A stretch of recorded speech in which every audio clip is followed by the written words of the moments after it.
To use the design media feature in AutoSocial, start by selecting the date you want to post on. Next, click on the Design Media section. Here, you can customize your content according to your brand requirements, edit visuals, adjust text, and make everything look just right.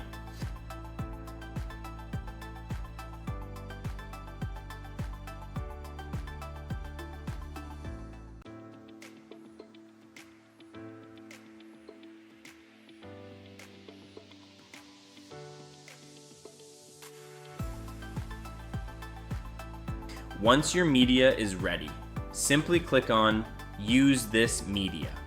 Then, choose the platform where you want to publish your post.